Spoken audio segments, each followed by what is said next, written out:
ساری رات اس کو فکر رہا کہ عورت اندر آئی، کچھ مانگنا چاہا، جب میں کچن میں گیا اور واپس آئے تو عورت نہیں ہے، دروازہ بھی اندر سے لاک ہے، کہاں گئی؟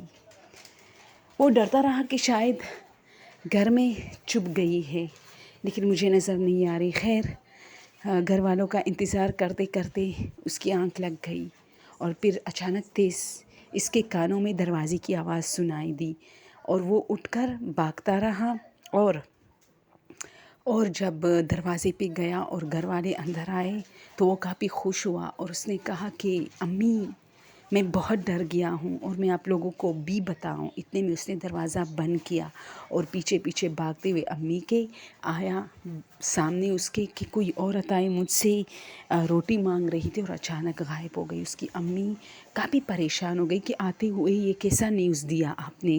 خیر سارے گھر والے نے مل کے گھر دیکھا، لیکن نہیں کوئی عورت نہیں تھی، اور اس کا بڑا بھائی اس پہ ہنستا رہا کہ وہ واپس چلی گئی ہوگی یا یہ تمہارا بہن تھا۔ بس پھر کیا ہوتا ہے، کچھ دنوں بعد ایسا ہی ہوا اس کی بہن کے ساتھ کہ وہ اپنی پڑھائی کر رہی تھی۔ شام کے ٹائم سارے گھر والے گھر میں تھے لیکن اندر تھے، چونکہ یہ سردیوں کا موسم تھا۔ وہ برآمدے میں پڑھائی کر رہی تھی اور اس نے دیکھا کہ ایک عورت اس سے کچھ مانگ رہی ہے، لیکن وہ اس بات کو بھول گئی تھی جو بات اس کے بھائی نے کی تھی، اور وہ آ کے کچن میں اس کو روٹی، کیونکہ شام کے ٹائم اکثر یہ اسٹریٹ بیگرز روٹیاں وغیرہ جو مانگتے ہیں یہ آ جاتے ہیں، تو وہ جیسی اندر آئی اور وہ روٹی لے کے واپس باہر آئی، اس نے دیکھا وہاں کوئی نہیں تھا، وہ حیران رہ گئی۔ پھر وہ بھی گیٹ کی طرف گئی اور دیکھا کہ گیٹ تو اندر سے بند ہے۔ وہ بھاگتے ہوئے آئی اور اس نے اپنی امی کو بتایا کہ امی میں نے ایسی ایک عورت کو دیکھا جو کہ آئی اور جس طرح بھائی نے کہا تھا، اور وہ پھر غائب ہو گئی لیکن گیٹ بند ہے۔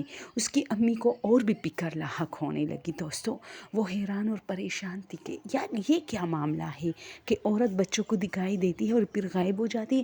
اس بار سب نے ٹھان لیا کہ اس بار جس کو بھی دکھائی دے گی وہ روٹی لینے کچن میں نہیں جائے گا بلکہ پورے گھر والوں کو آواز دے گا اور اسی طرح اس کو پسائے گی۔